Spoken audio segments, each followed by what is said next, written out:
Well, greetings and salutations, everybody. Welcome to the best damn movie-related show on the planet Earth, the John Campea Show podcast, coming from right here in our quaint little studio. I'm, of course, your host, John Campea. I'm joined in studio today by Ray Ora. Hey, everyone. Jonathan Voitko. Hey, how you doing? Chris Carr is here. Hey, guys. And most importantly, you guys are here. Thank you so much for being here, making our little show part of your day. And here's how today's show is going to go. We're going to start off by talking about a few predetermined topics. Then in the second part of the show, we're going to take your live comments and questions. Now, if you've got a thought, theory, opinion, question, observation that you'd like to share and have us address, as long as we deem it appropriate to be addressed on the show, go ahead and fire it on into our tip link at www.streamelements.com/JohnCampea/tip. We'll get around to the second part of the show, but here's the good news about this tip link. It's good 24 hours a day, 7 days a week. That means if you're listening to this show on the audio-only podcast feed, either on Apple Podcasts, Spotify, wherever else, you can also send in a question. Or if you're watching this video a little bit later in the day when we're not live, you can also send in a question, and we'll just get around to answering it on the next episode. All right. Got to mention this at least a little bit. Many of you guys know that I launched a second YouTube channel, Filthy Sports, name of the channel. And put up a video yesterday that right now has like 27,000 views on what happened with Ohtani last night. You know me, I'm not a big baseball guy. You're not a baseball guy. That's an understatement. But what Shohei Ohtani did last night, created the 50-50 club, broke the Dodgers home run record, went 6 for 6, 3 home runs, 10 RBIs, only the 17th time in 130 years, which means it only happens once every 7.5 years. And he did it all in the same game. Yep, and created a 20-4 win, and clinched in the playoffs. Yeah. Anyway, I have done a video about this. It's over on Filthy Sports. Go on over if you're also a sports fan. Subscribe to it and check out what we're doing over there. All right. With that down, guys, let's get into it here, shall we? You know, one of the movies that I'm really looking forward to, that maybe not everybody is looking forward to, is Morbius 2. No, I'm kidding. Venom 3. I love the Venom movies. More love the first one. I really quite enjoyed the second one. It was a big step down from the first one. I still enjoyed the second one. And I'm really looking forward to part 3. I've really enjoyed the trailers. I'm a little iffy on them using null, but I get it. We'll see what the connections there are. But you guys know that you can't have a movie these days without having a customized popcorn bucket. Now, Dune wasn't the first movie to have a popcorn bucket, but I mean, it kind of triggered the trend because after they triggered. After that, the fleshlight that they called, they converted fleshlights into a popcorn bucket. Then we got the Wolverine and the Deadpool and Wolverine popcorn bucket, which was awesome and hilarious. And we had an alien one. Well, now apparently, according to reports, this is from comicbookmovie.com. This is going to be Regal's Venom popcorn bucket. Well, listen, you got to have somewhere to put your popcorn. Be careful what you say next. Your popcorn. What? Popcorn. Popcorn. That's what it is. This is not dick in a box. Popcorn. That's how everyone likes it too, right? Really toothy. Yeah. That was the same thing with the... Well, I mean... Who have you been dating? Back in the... That's how... This is horrifying. That's a new t-shirt. Totally Everybody awful. likes it toothy. Chris Carr. Yeah. It's... Look, first of all, let me throw this out there quick. While this is on outlets such as Cinema Blend, comicbookmovie.com, and a bunch of others, I'm not 100% sure that this is real. It looks... I mean, I could be totally wrong. It looks a little composited. Like, it looks like maybe it's like a Photoshop or something. Maybe not, but let's operate on the assumption here that this is real for a moment. All right. If it is, the good thing I'll say about it is that this is clearly a collectible, right? Like, it's not just another metal tin that's going to sit somewhere in your cupboard or whatever. I mean, this is... Bedstand. What's that? Your nightstand. Nightstand. See, when you're done your popcorn, you put a little light bulb down in the middle. You got a perfect... The first thing you see when you wake up in the middle of the night is this. That. How charming. Just perfectly good. I mean, it's something you can display. It's definitely displayable. So I will give it all that. But if this thing is real, how much is that thing going to cost? It's probably going to be $40, and it's probably going to be worth the $40. There's You some- like it? You like a what you're lot- seeing here? I mean, a lot of the exclusive popcorn buckets, they'll be $40, and like what you said, it'll just be a tin. It'll be like an exclusive graphic around a tin can. No one wants that. We want to see more stuff like this if this is real. You know what I mean? Listen, all I know Looks is that I'll tell you what, this is a whole new revenue stream for movies because on opening day of Deadpool and Wolverine, some of you guys have heard me talk about this, but on opening day of Deadpool and Wolverine, Ann and I had the very first screening, 3 p.m. screening was the first screening. We got there thinking that we were going to be able to get one of the Wolverine open mouth popcorn buckets. Yeah. And they were already gone. I'm like, but this is the first screening. He said, we opened the doors to our theaters at 9. We had 200 people in line, they told us. 200 people in line when we unlocked the doors at 9 o'clock this morning that were just there for the popcorn bucket. This is becoming a big business. But another reason why AMC, they need to get more popcorn buckets in the theater because, like you said, after we watched Deadpool and Wolverine, you didn't feel like buying it anymore, and they had more in stock, so they need to just quench everyone's thirst right when like at the theater and not afterwards because not a lot of people buy it afterwards. A great point because I mean, that's another reason why their business is being like. I will say though, for collectors, there's a good secondary market for it, so I think people rush to get it to resell it. But yeah, that's true. But Ray's got a great point. There's a lot of people like me. I'm an impulse buyer in many ways. Me too. Anne would laugh if she heard me say that because like when I'm considering making a purchase, I'll research it for like 6 months. And then, but also I'm kind of an impulse buyer.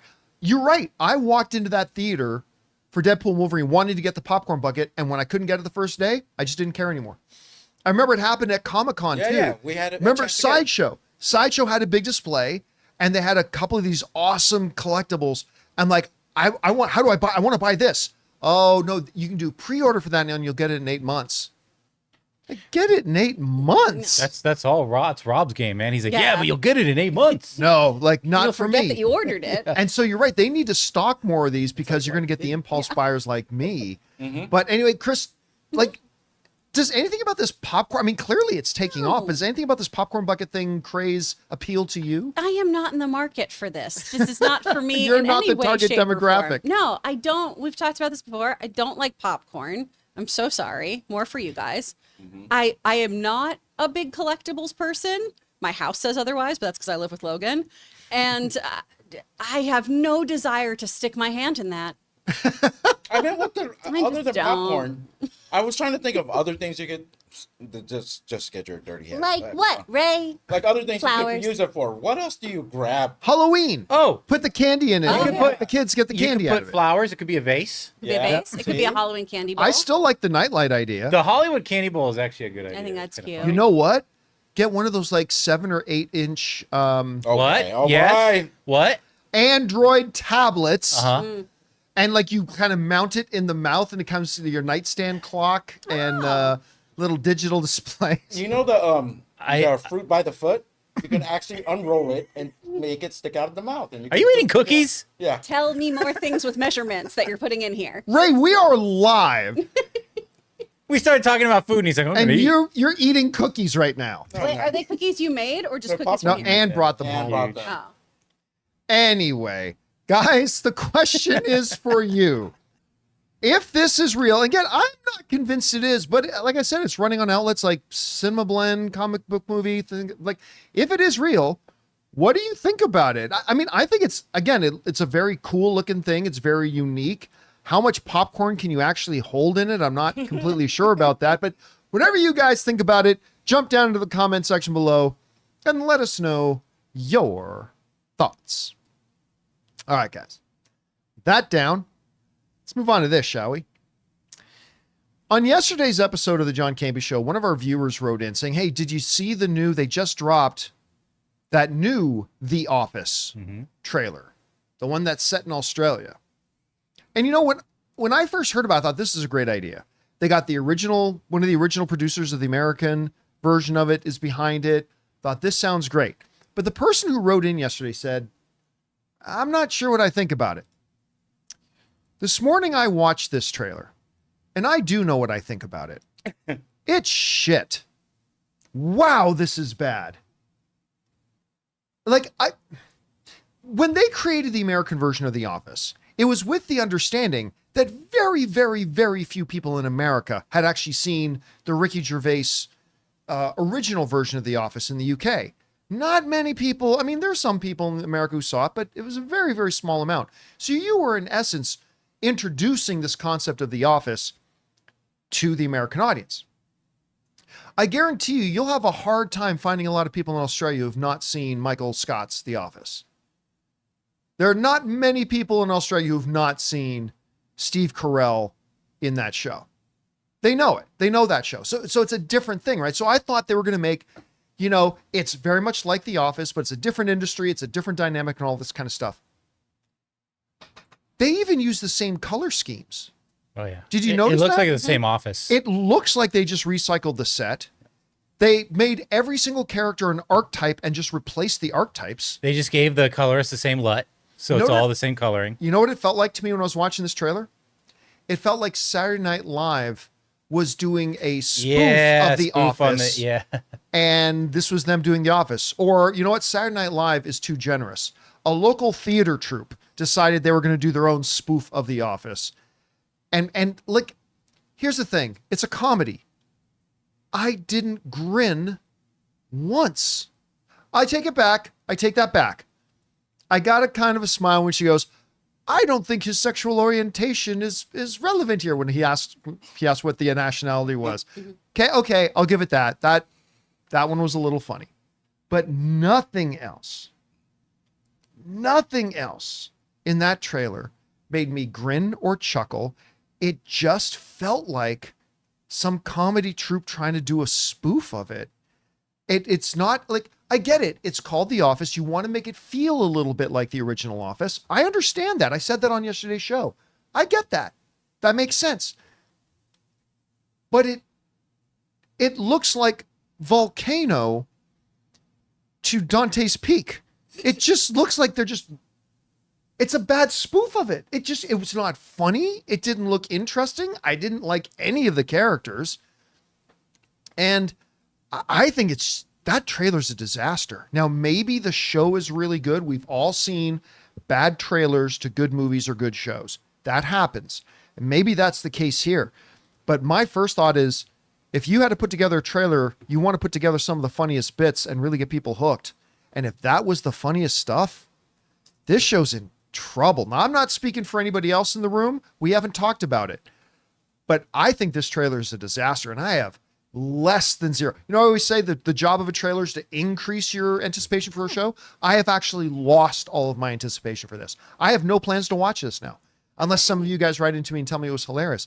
Anyway, Chris, you had a chance to see the trailer for this new Office. What did you think? I think it looks like an Australian version of The Office.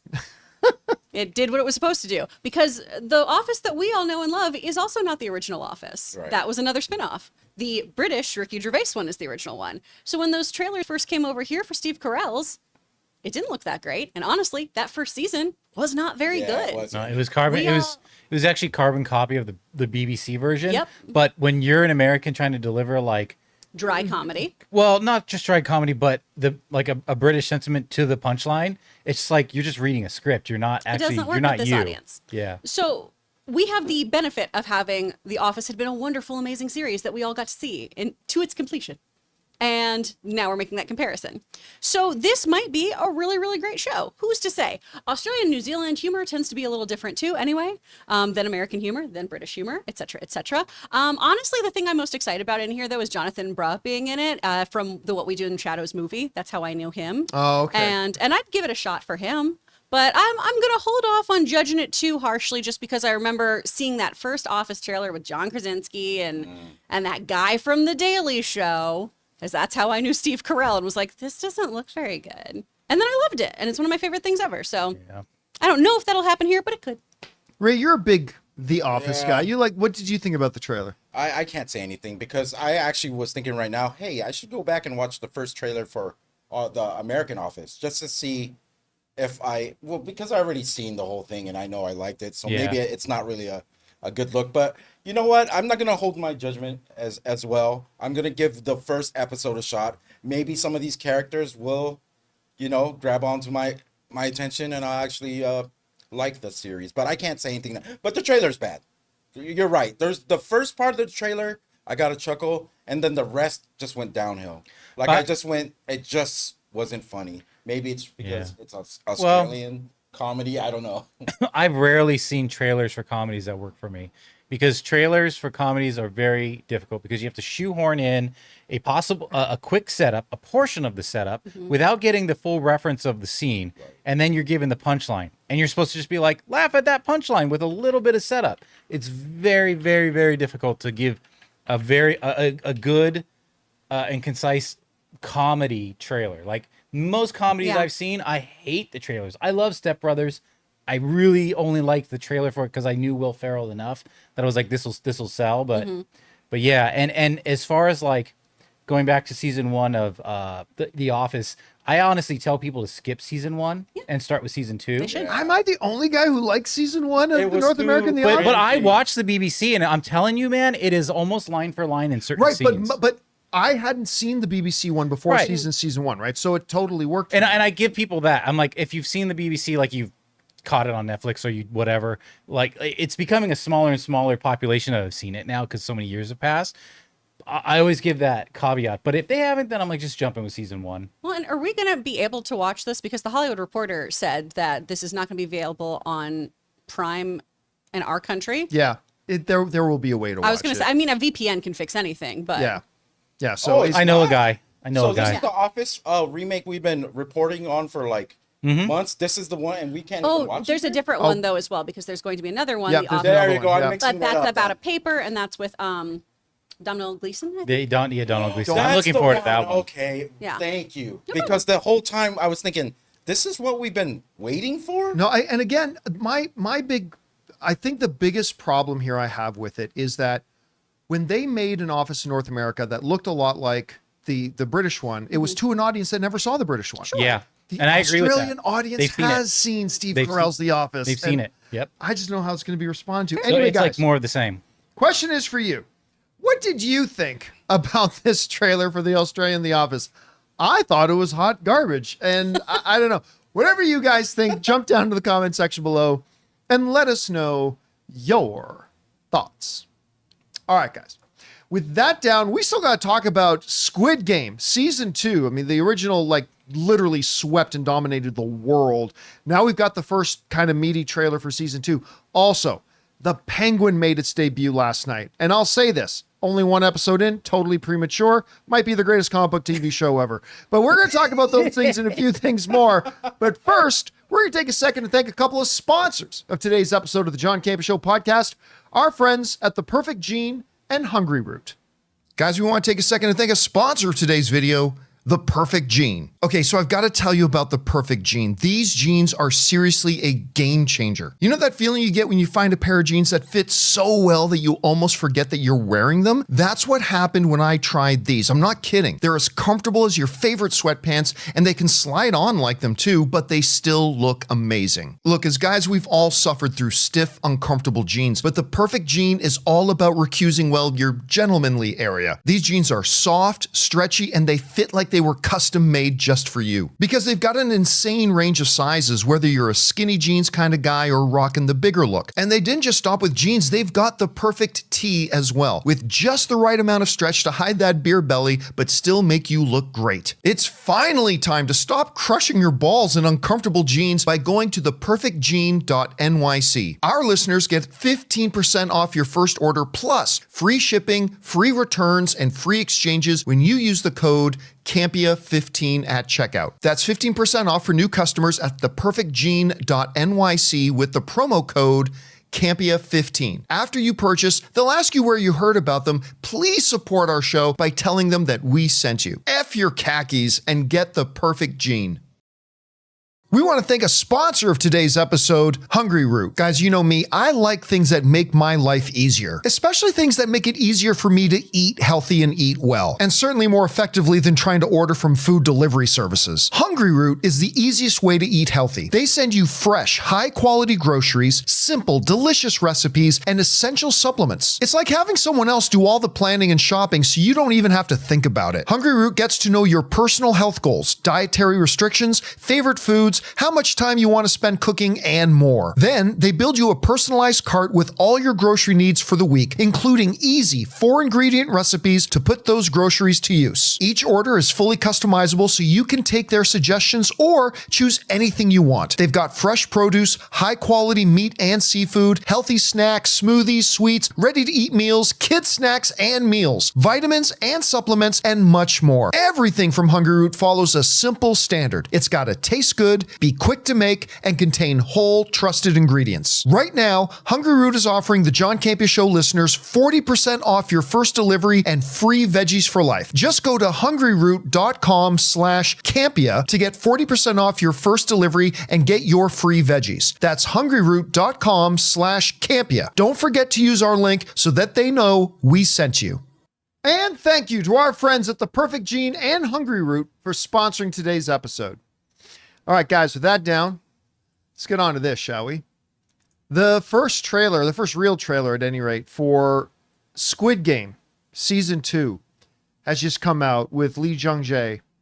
And look, when you look back at that first season, it is crazy. It like broke every record there was at the time. It completely dominated global viewership. Like it really just kind of came out of nowhere and just everybody was watching it. It's one of those, every once in a while, a show comes along that like everybody just tunes in and watches. And Squid Game was that. And now the teaser for season 2 is out. And it's, well, Squid Game. It looks like we don't really know much. It doesn't give us really anything. It's just a lot of images of reminding us that we're back. Although it was pretty cool. Here's the knock on the door. He opens it and the guy with the mask is just standing there. That's pretty cool. Then he wakes up and he's back in the dorm with the numbered jersey on and all that kind of stuff. So we don't really know much more. What brings us back full circle? What gets us there? How's it going to be different? A lot of things we still don't know, but it's there. And obviously people are very, very excited. But I got to ask the question. So I thought for a first teaser, it's pretty good. For a first teaser, it's pretty good.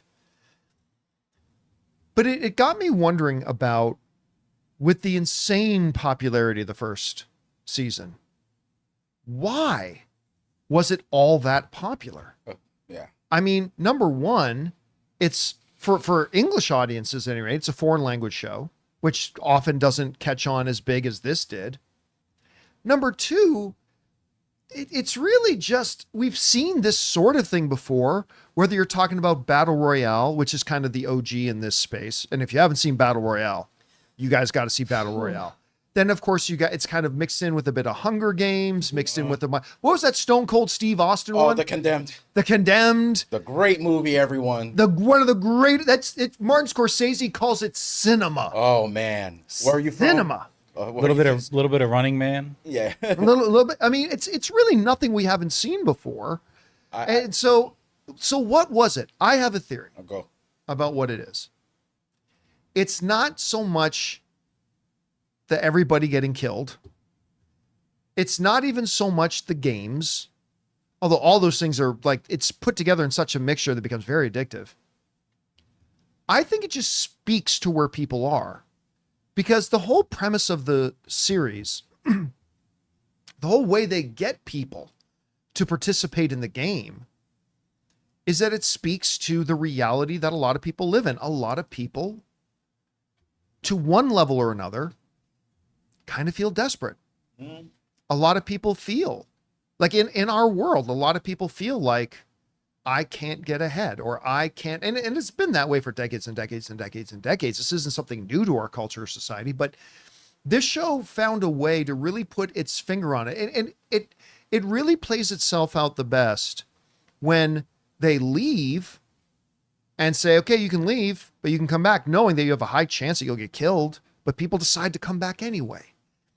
And looking at the reality of lives, and for that opportunity, for that chance to have the brass ring or whatever it is. And I think wrapping that human condition kind of premise in a spectacle of like battle royale, where it's you're pitting people against each other and it's all to the death and everything like that, it somehow found the right mixture and the right blend to really become globally addictive for people over the world. Oh, well, you're right. And I think that's the appeal of it. Now, my question becomes, if I'm right about that, and I'm not sure that I am, but if I am, will the novelty of that have worn off? They've done that. They've now covered that basic human condition thing. Do you just repeat it? And will it be as popular the second time around? Can they find something new? I'm going to go another route with you. I think it dropped during the pandemic, right? So the Squid Game dropped during the pandemic. Did it? Yeah, I don't I'm think reading so. right here. It was 3 years ago. Why the series is a hit during a pandemic. Like I maybe Because that it came had out in something. 2021, right? Yeah. Yeah, Well- we were in. I think we were past the pandemic by then. lockdown-ish. Oh, well, Yeah. that's what was my point. Yeah, but we were now coming that's off of it. canceled. So go ahead, Chris. No, but you're right. Yeah, I think that's part of the appeal. Go speak your truth, Ray. No, I was just saying. pandemic wasn't just it 1 did year. come We were out definitely while in we it. were still Yeah. locked down. But a lot of things came out while the pandemic was I mean, on. but no TV series was prepared to like just shut down, right? Well, So- it was like and this Netflix and Tiger dropped- King were and huge Netflix during that dropped period. so much that eventually, if something happens, they're gonna end up dropping something. I think a lot of people would have watched whatever was new, right? So that was gonna be my point, but I'm probably completely wrong because Then we it probably ruined it. didn't- No, I it think didn't these drop- these 2 points come together really beautifully, right? Because I think in the pandemic too, so many people No, lost their he's jobs. wrong. Yeah, I'm so wrong. many people lost their Let's go jobs. So many with the people 100. felt desperate, Right. and this was a show that preyed on that. Yeah. Right. I mean, honestly, one of my issues with this show is one, some of the violence is just a little too much for me. So I'm like, if this was more stylized, I could deal with it, but it's a little too realistic for me at times. So it's not my cup of tea. And honestly, like the preying on people in debt was, this feels way too close to home as somebody with Yes. massive medical debt. I don't want to watch this. And imagine yourself. I like in that a- other people do. But you could have pulled yourself out of that debt By one just game. murdering Yeah, no. yourself. Imagine yourself with 5 people in a room. You're dead, they can't Two collect. people That's actually true. watch this show and start talking about it. It's gonna spread like a pandemic as well. You know what I mean? Like it's gonna spread if like more than like. But the question is, why was this show able to accomplish that when none others really Yeah. have? Like, that's the thing. It's like this show did what now you could say Suits then but that was a show that was done 7 years Yeah. ago. I mean, like, why was this show able to capture Yeah, that? it just picked. It and was like others can't. It was like I was saying earlier. Like during the pandemic, there was a period where like the Tiger King was a huge thing. So people were like online talking about that. People were looking for something to like just Community. Just have a Yeah, community yeah. we about. needed water cooler moments. even And though we this had no water cooler, but we Yeah. were on Zoom. You know what I mean? Exactly. So you could get on your Zoom happy hour at night where nothing had changed. You had done the exact same thing you always frickin' do. But oh my gosh, that episode of Tiger King, or oh my gosh, I finally got through Squid Games. Like those things. Yeah. And plus, this could have been people's first exposure to Korean. Oh, very much You know so, what I yeah. mean? You've seen Battle Royale. I've seen Battle Royale. She's seen Battle Royale. I'm not sure a lot of people outside of like. But again, that would raise the question again. Why was this then their first exposure to Korean stuff? Why did they tune into this one and not all the other stuff? Netflix. I will say the new. Netflix The top Black 10 Young does Guy. persuade me a Yeah. lot of But times. what got it to the top 10? I Like have people, no I don't idea, want you to John. get it to the. That's have no why I'm idea. asking the question. Are you driving me to a cliff or what? I mean, why is it so popular? Because it's popular. Well, yes, but how did it get popular? Because people were looking for that kind of stuff to consume, stuff that was like it got word of mouth. It was like, man, you got to click to the next episode. You got to see what happens next. But Ray is right about that. Like, how seriously? I don't think we've talked enough about, and I don't want us to go down a rabbit hole. But the issue of the power of that top 10 carousel on the Netflix thing, right? Like that's a powerful thing. I mean, I think that's one of the things that spurred it. One of the things that spurred Suits and all. They different- also marketed this show in a way that they really didn't market a lot of other things other than Stranger Things. And, Just like point blank, and market Netflix is not everything. known for their marketing. No. They marketed Squid Game.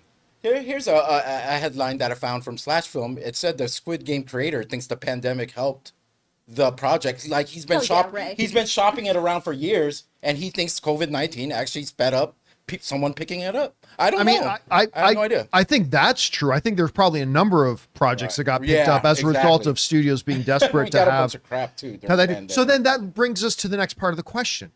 Will Squid Game Season 2 be able to repeat that lightning in a bottle success that the first one did? I don't think so. You don't think so? It's not going to be a Stranger Things where it goes. This might be like the second to the last season. I don't think so. It's just because, like you said, the novelty is going to be gone. Because let's face it. Okay, tell me if you think I'm crazy when I say this. 90% of the people who watch this show watch to see what the new game was and who's going to die. They didn't watch it because, wait a minute, is that cop's brother the guy in the mask?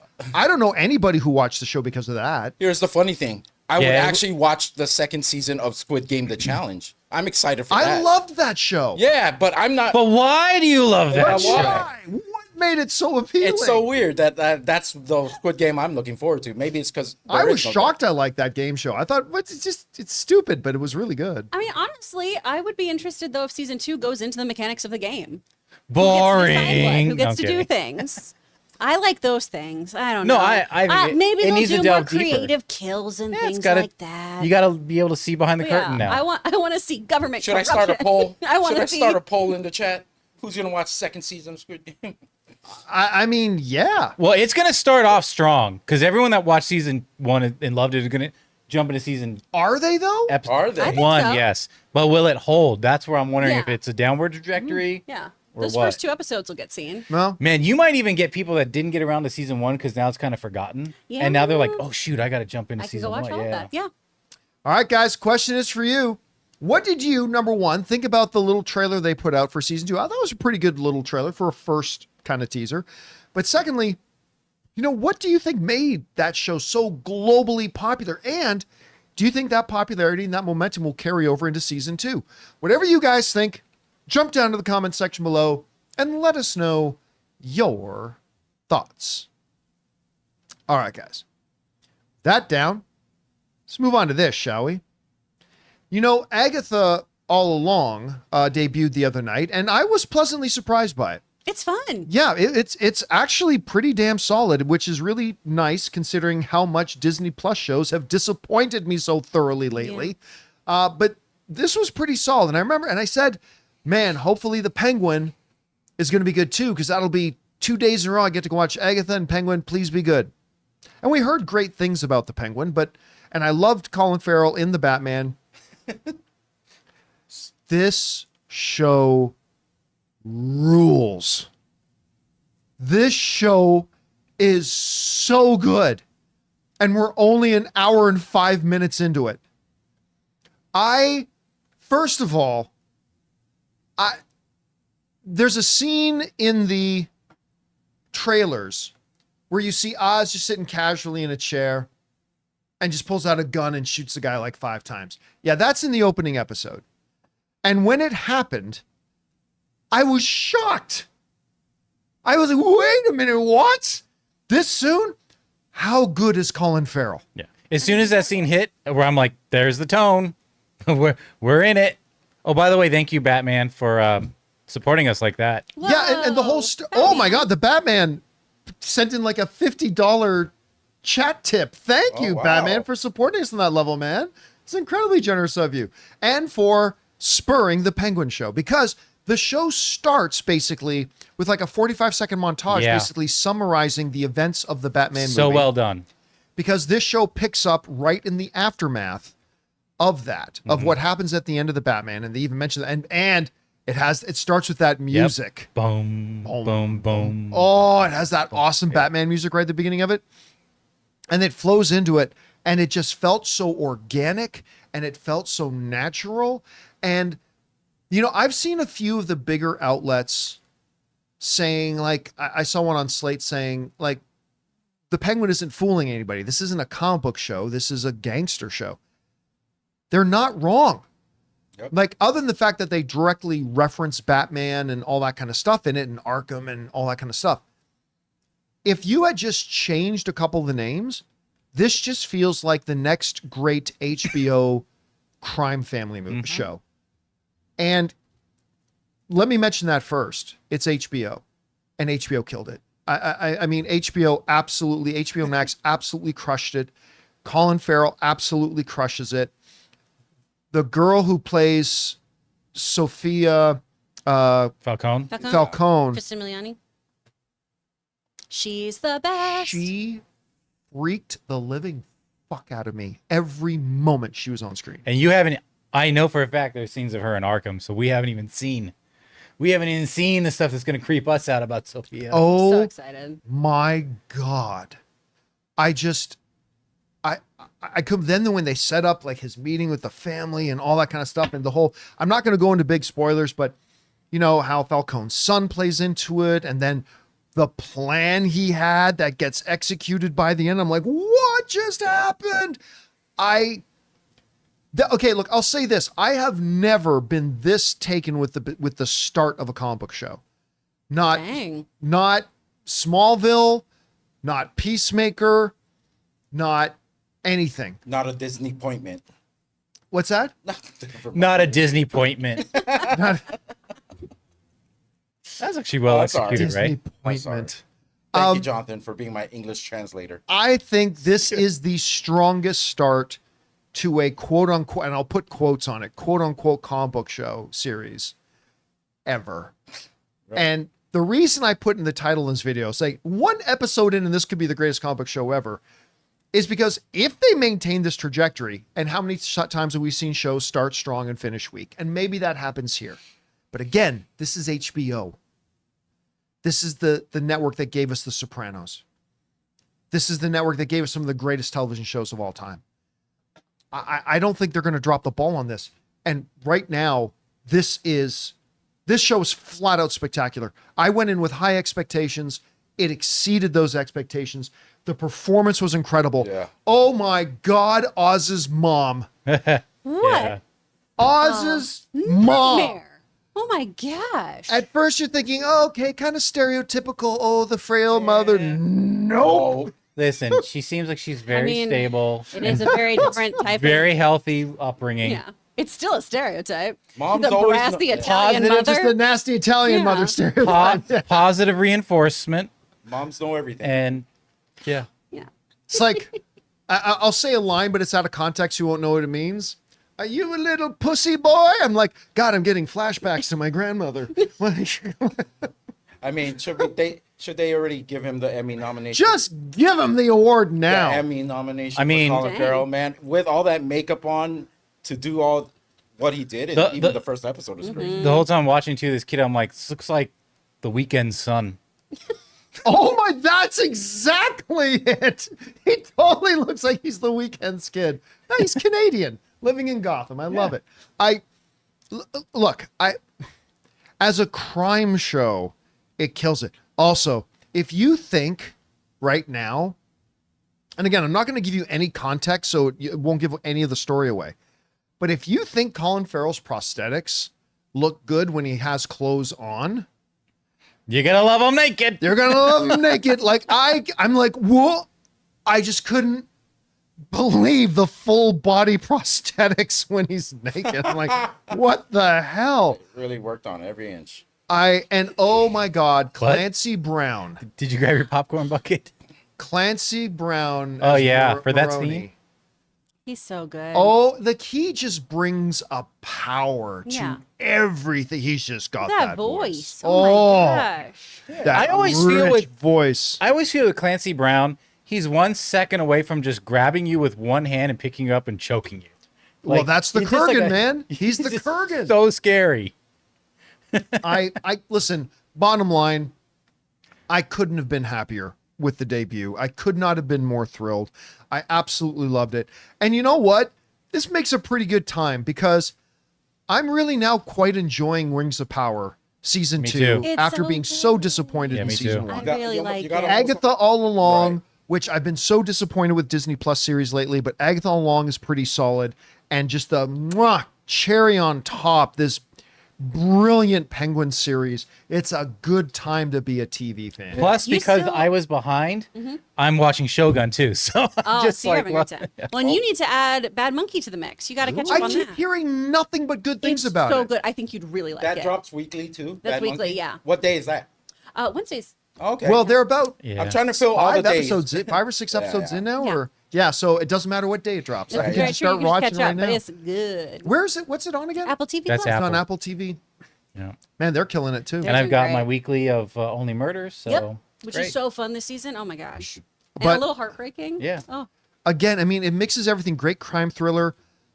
I won't say why, but there's a little bit of a heist element to it, just the way he pulls off a plan. The character dynamics are great. The crime family lore is great. Sophia is awesome. Batman has always been one of these things that lends itself to so many different genre type of things. So when people say, but it's a comic book show, it's the same way that people approach animation, go, but it's a cartoon. Or you hear comic book and you think it's going to be made for kids. Comic books for years have been telling horrific, gritty, nasty stories, and it's one of the reasons why it's such a popular IP to mine from. So it makes sense that this is such a killer show. I mean, great look, source material. I kept putting it through that filter, and I was thinking like, well, can you really say like, well, this is like Sopranos, but you know, it's still a comic book? It's like, I don't know, because there's a certain scene I was talking to John about before, and I won't say what it is, but it's just like when he said the line to the kid, I'm like, oh my God, that's like a moment where Tony Soprano's well, gonna do no, we something can bad, say something, without, you know? again, without context, one character says to another. So for those of you who have seen the show, you'll know what we're talking about. One character says to another, look at the sunrise. Right. I And got my chills. whole body trembled. Let's My whole body went, this is one of the creepiest things it was so good. What I'm impressed with what the show did is the transition from the Batman to this show was seamless. It feels like Star Wars when they get a Star Wars show out. It doesn't belong even in the same vicinity. Yeah, sometimes it feels as the disjointed. movies. Like I'm talking about as in colors, setting, and everything. This felt like It's just plug and you play. could put it at the back of Batman and just have like one jump cut. Oh, and yeah. go straight into this, and it'll be the same world, the same thing, just without Batman. By the way, I want to address actually- something that's in the live chat here. Go ahead. Somebody wrote, and again, I'm not going to go into strict detail because, I don't want to give too much away, but somebody wrote in the live chat, why would Penguin make a random kid his partner? I have to ask, are you paying attention? Because he did not make him his partner. He clearly makes him his lackey. But there was a beautiful thing of writing. This is when you know you're dealing with high-level writing. They don't say it out loud. They leave it to the audience to figure it out because they know the audience isn't stupid. When he's talking to this kid that we've seen in all the trailers and promotion, the kid stutters. Mm-hmm. Nice little And nice they little bit. didn't need to go Nope. into this exposition. Wow, this kid has a stutter. Nope. I have had a problem too. Martha. I find myself They didn't have to say all that. Why did Like, you if stutter? If you're paying attention, like the moment that kid started to stutter, you see a slight change in Colin Farrell's facial expression. Yeah. And without having to do this is higher level writing when you don't have to write it. Because instead of then explain-o-visioning it to the audience, if you're paying attention, it's like Cobb sees something in this kid that he recognizes about himself. And in that moment, there's a connection. And again, he does not make the kid his partner. He says to him several times, the moment you don't do something I'm going to gut you like a fish. Like he's not his partner, he's his lackey. But like to me, like somebody saying, well, this is stupid writing. Why would he make his kid? No, this is higher level writing that might be beyond you. Yeah, like Rebel It's Moon. like really, really high level. Well, and his Rebel Moon. his performance too. He's in heavy makeup, and yet you can still see in his eyes and his eyebrows when he's shifting from like feeling sentimental to all of a sudden like I'm really pissed off, or I think you may know something I didn't want you to know, or it's so expressive even with all that makeup. That's a huge credit to those makeup artists too, working with him to make sure that he can move his face enough. I do wonder, just real quick, just running off of Ray's thing where it's almost like plug and play. You could intercut it. There's a scene where Yes. he is looking out the window at the flooded city. That scene is also in the Batman. If you cut out the graveyard farewell scene and you had him like about consolidating power and he's looking out, you could just intercut Then this we're show right into immediately that. Into By the way, No Man's Land Batman. Yeah. I'm going to need somebody to confirm this. This is why I love our live chat so much. As I was watching the show, I had this itch in my brain. Where do I know this kid from? Where do I know this kid from? Culture Healers in the live chat saying, he's the kid from Runaways. I'm like, where I knew. Can you confirm He ran that away for in the me? Penguin Ray, Comic. can you just double check that? Yeah. He's the lead kid from Runaways. Now a little bit more grown up. And I'm like, it's just one of those things where it's like, of course that's the kid from, it oh my is. God. You know what You You know what I'm wondering about this show? My final kind of thought on it is like we just talked about the opening. It was great because you're bringing audiences in with that Batman theme Yeah. and the events that are happening. But now we're in this world. It's like we've transitioned.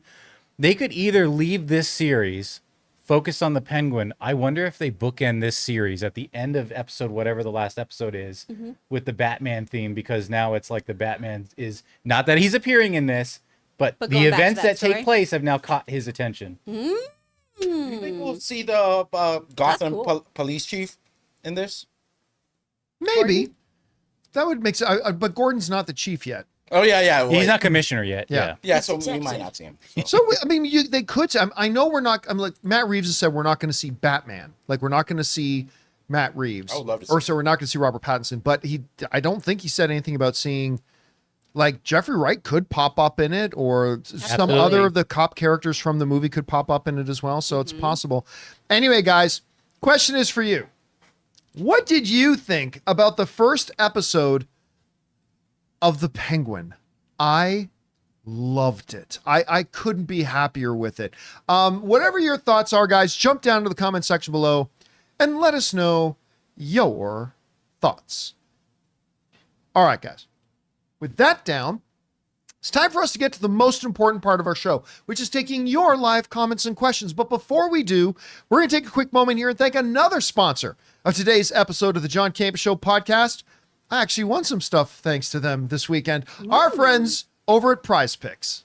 We want to take a second to thank a sponsor of today's episode, PrizePicks. PrizePicks is America's #1 daily fantasy sports app with over 5 million active members. And PrizePicks is the easiest and most exciting way to play daily fantasy sports. Unlike other apps on PrizePicks, it's just you against the numbers. All you have to do is pick more or less on 2 to 6 player stat projections and watch the winnings roll in. PrizePicks is the best way to get action on sports in most states, including California, Texas, and Georgia. You see, PrizePicks puts their members first, so all withdrawals are fast, safe, and secure. When my picks hit, I can get my money in as quick as 15 minutes. And I was pleasantly surprised by just how quick and easy it was to get set up and registered and ready to go. Here's a couple of examples of picking your more or less. Tyreek Hill for more than 90 receiving yards, Dak Prescott for more than 263 passing yards, and CeeDee Lamb for more than 96 receiving yards. So guys, download the PrizePicks app today and use the code CAMPEA and get $50 instantly when you play $5. That's code CAMPEA on PrizePicks to get $50 instantly when you play $5. You don't even need to win to receive the $50 bonus. It's guaranteed. PrizePicks.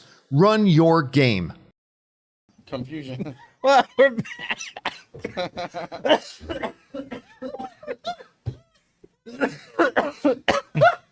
Hey I guys, still don't get that.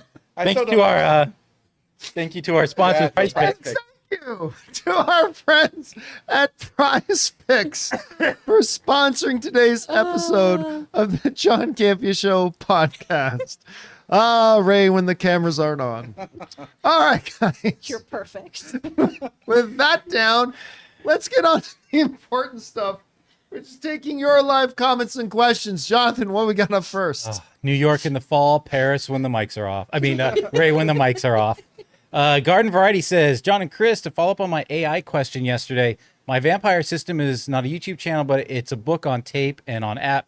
So intonation is very affected. Chris, what is your thoughts for AI for books on tape? Pocket FM channel also ribs you blind. I don't like it. It takes jobs away from human beings. Yep. And they sound bad. And they sound bad. Yeah. And you're very clear cut. You've made that known, like about the AI stuff. I Yeah. feel the same way too. And to be fair, SAG does have something in place with Replica Studios that is a deal that you can license your voice out for things like this, and that way you can get paid. So there are channels you can go through this where the actors are being compensated. Even that still makes me feel uncomfortable. I don't want to sign my own pink slip. I don't want to take away my time in the booth. But it's also never as good It's as not. actually having a It's person not. do it. Yeah. There's a reason why we don't have your Siri. I love you, girl. When you take over, please keep me. But like, there's a reason why we don't have AI do this, because it's uncanny. It doesn't feel natural. It doesn't breathe. You know there's something wrong and hinky about it. And if you want a humanistic story told to you, have a human tell it. Yeah. Ah! Sorry, I'm still laughing. Okay. What's next? Voila, boy. Ah! All right, so he gives his list for the D plus here. So 1 is Loki, 2 Moon Knight, 3 Miss Marvel. Then we got there's a huge gap between 1 and 2.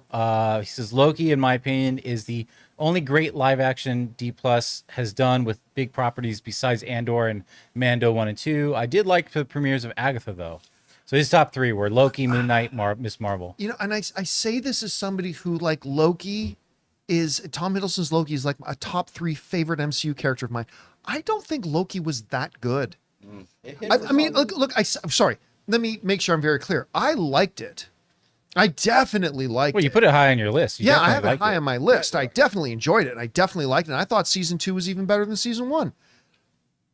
But it's not that. There are several problems, particularly in season 1. There's several real problems with it. But because for me, it should automatically be my number 1. And unfortunately, it wasn't. I personally think, and I think most of the world thinks that WandaVision is clearly the best thing they've ever done. I think I would personally put Ms. Marvel at number 2. I think what they accomplished there was just fantastic. And then I have Loki at number 3, and then the rest of the 7 after that. But I don't think I think we want Loki to be that good. I know I wanted Loki to be that good, but I don't think it's that good. Anyway, That's fair. still good, good. Thumbs up from me. Number 3 on my list, but just not that good. All right, what's next? Sean Clegg says, "Hey, John and crew, love the show. I got a great weekend doubleheader coming up with my friend, the Christopher Reeve doc Saturday night, Nice. and Transformers 1 Sunday." Oh, lovely. Yes, that's a Fathom Events thing, right? The I Superman. think so, I yeah. believe so. So- I'm so looking forward to seeing That's that. gonna be beautiful. So, me and the neighbors have been going to this one. It's called Juju Bar. It has like smoothies and stuff there, right? But next to it, there's a theater I've never heard of, Galaxy Theaters. There's only a Yep, couple. I'm familiar with Galaxy. I guess if you're one of the first 300 to actually get a Transformers 1 ticket, you get a special Shadow the Hedgehog art print. And so I was thinking of just getting a ticket and driving there and getting that art print. I don't know Hell what it yeah. looks like. They don't show it. They don't show it at all. You But should. You love Shadow. He's your boy. By the way, I should throw this out there since you're mentioning movie theaters and tickets. Do you see they're giving free Metalopolis tickets away? oh, whoa. Yeah, I didn't believe it at first, and Oh, somebody sent me to the no. links to where they're like literally giving away free tickets to go. I'm holding out because I think they're going to start paying us. We will give you $25 to come and see What if Megalopolis. Megalopolis is just playing on the kiosk while you buy tickets? Just throughout the whole day. That's perfect. Jeez. All right, anyway, what's next? Gregor says, "Hi, I was excited to buy a ticket to see the Matrix 25th anniversary screening." So is Ray. That's what we're so pumped about. So was Ray. At the 25th anniversary screening at AMC.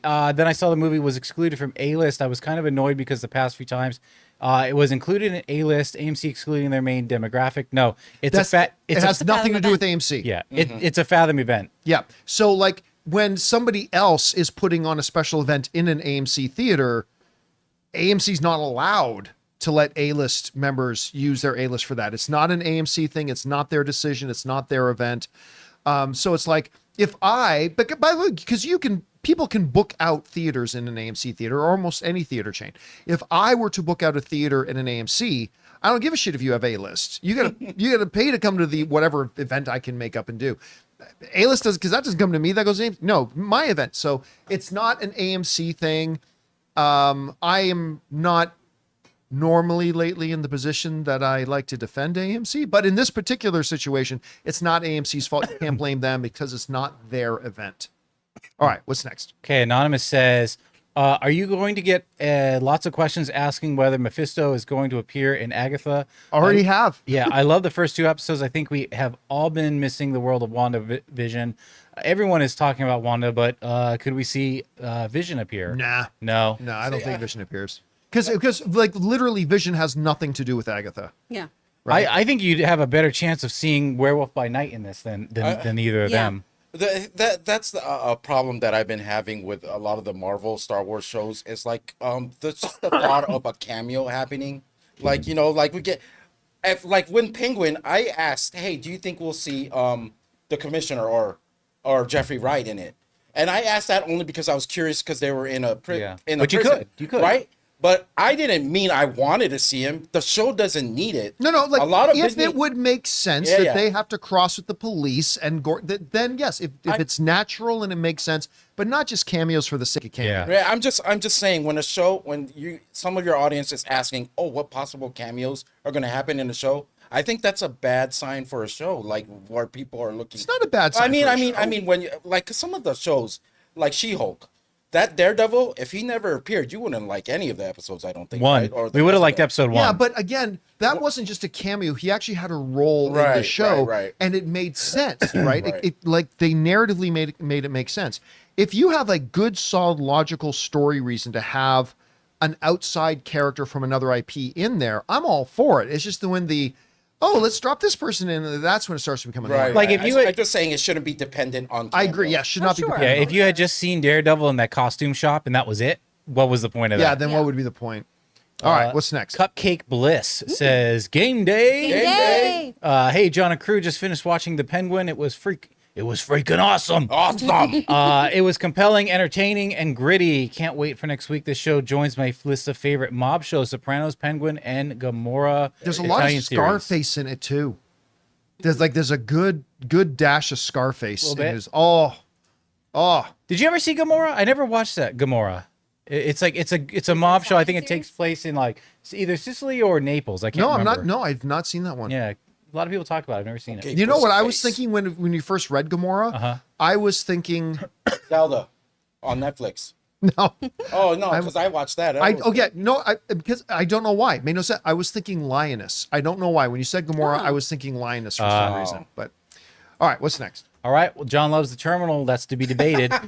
Sorry, John. This question's for Chris. If the creator of Has Been Hotel, Vivzy Pop, decides to adapt a public domain storyline, a complete reimagining her way, which would you be interested in? The Wonderful Wizard of Oz or Alice in Wonderland? I Oh, don't understand that question. Me at either. all. so if Vizzy Pop decided to adapt Wizard of one of the- Oz or Alice in Wonderland, which would I prefer? Yeah. Into the Has Been Hotel style. Is that what Yeah. you're saying? Yeah. I honestly don't know if I want either of those things I was- from them. I would like new original IP. I really enjoy the stuff they're doing with the idea of heaven and hell and demons. I think that's all far more interesting. I think Alice in Wonderland probably already leans that way, but we also already have games and books that have this kind of sinister notation to them. Same with Wizard of Oz. Yeah, I'd rather do original IP. Those things can stay there. They're fine. All right, what's next? Okay. Anonymous says, I'm surprised more people have not watched Renegade Nell on Disney Plus. It's a brilliant little fantasy comedy program. The critics like it. If anyone is looking to binge a well-written show that doesn't take itself too seriously and has magic in it, this is it. Renegade I have honestly, Nell. Yeah, I've never heard of it. Let me look this up. Is it called Yeah. Renegade Now? Renegade Nell, Nell. Nell. Like Nell Renegade Carter. Nell. Yeah, I've not even heard of it. So thank you for putting it on the radar. All right, what's next? All right. Henry says, absolutely love the first episode of The Penguin, but I was surprised that the first episode felt more like a mix of Training Day and Breaking Bad and not The Godfather or The Sopranos, like I expected. But it was a nice change of pace. I don't know if I was getting... I gotta tell you, I disagree with you. I thought it felt very much like Sopranos and Yeah. whatever. I didn't really. Well, you know what? I see the Training Day. I could see that a little bit. I can see that. Yeah, but it very much felt like Sopranos to me in many ways. But that's a big. I didn't think about Training Day, but I think you're probably right about that part. All right, what's next? Let's see. We got Dickie Van Mickey. Oh, yeah. Dickie Van Mickey Face is here. Oh, I forgot about that. Yeah, Dickie Who Van was Mickey. I talking about? You're talking about Rumpelstiltskin. When I Yeah. said, Ricky Van Dicky Face. I forget who we were Yeah, I trying to talk know. about. And it Though. was like so far off from the actual real person. All right, what's the question? All right, Dickie Van Mickey Face says, fun pitch time for stupid premise that can be made awesome. Think Goonies in a world with a Quentin Tarantino movie about school bullies running their own underground mafia. Yes, I know it sounds dumb, John, but so did the Lego movie, Paddington, etc. But I don't think I want to see like teens getting violent. I'm never Yeah. interested about a movie about violence or a show about violence against children. So Yeah. just no. Yeah. I'm not even gonna look. I know you're not trying to be a dick. I get that, but I'm not even gonna entertain that. Like it's the idea about violence against kids. No. Yeah. All right, what's next? Unless it's like a Bugsy Malone thing where they're shooting people with pies. Yeah. That's a little different. Alex Von Gollum says, one of two. Hi, y'all. Regarding Rings of Power Season 2, which I'm enjoying a lot. In one of the pre-premiere trailers, we saw Celebrimbor weeping. I suspect it's because he realizes his fellow elves are dying due to his falling into Anatar's conniving. As episodes go by, I'm more and more convinced Charles Edwards will end up giving an Emmy nomination performance. How he portrays Brimby, breaking more and more as Anatar's conniving intensifies is powerful and sad to see. Listen, as somebody who was as disappointed in Rings of Power season 1 as I am, and as I was, I got to tell you, I think this season is, you know what? After watching episode 6, I'll say it. This season's really good. Heck yeah. It started off as, you know what? This is much improved. I'm not ready to say it's good yet, but it's really, really improved. Okay, I'm now there. This is really good. This season's been really good. I thought episode 6 was fantastic. As you're seeing both Durin and Celebrimbor losing themselves slowly, the manipulation of the rings and all that kind of stuff. And frickin' Anatar is just the worst. Just the worst. Hate him. And there's that moment too. You know what one of the key things is? I saw somebody else wrote this. And I'm like, yep, there it is. Because I did this whole list before about why season 2, I think, has made so many improvements over season 1. One of the key ones is this. They tried to make season 1 not about the world of Middle-earth. They try to make it about Galadriel. That's it. Right. They try to make it about her. Yeah. This season is definitely not. And as another character in the show, she's way better. Because I'm loving all this stuff with her in the show now that she's not the main focus. Nobody's the main focus of the show now. It's,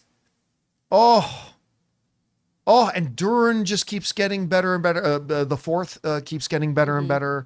The guy who plays his dad, the king of the dwarves, the other Durin, is so good this year.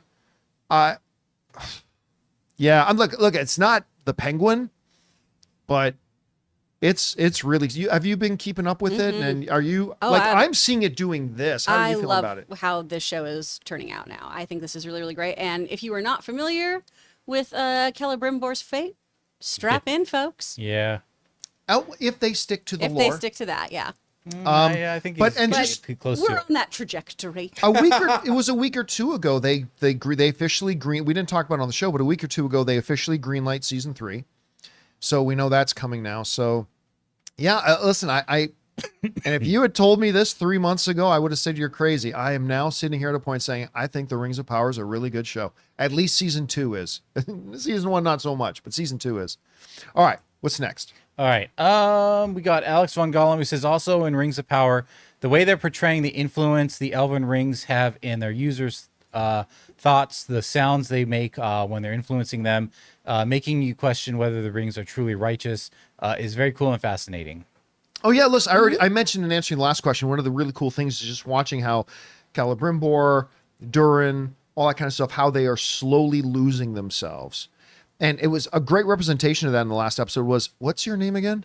Like, just that moment, just like that little bit, almost like a spiritual Alzheimer's kind of thing, that the influence of the ring is starting to make them lose themselves. Yeah. And they're doing it slowly and methodically, and it's really well represented. All right, what's next? Dickie Van Mickey Faye says, hey gang, what's y'all's single most horrifying fear? Mine is nuclear annihilation from the sky above. Sometimes I stare in the sky in fear, like that one episode in Netflix Terminator. That's not one for me because honestly, surviving a nuclear holocaust is more fearful than, than just being wiped out instantly. For me, it's buried alive. Yeah. Did you watch that Ryan Reynolds movie? It's hard for me to. It would be very difficult for you to watch. You'd have a rough time.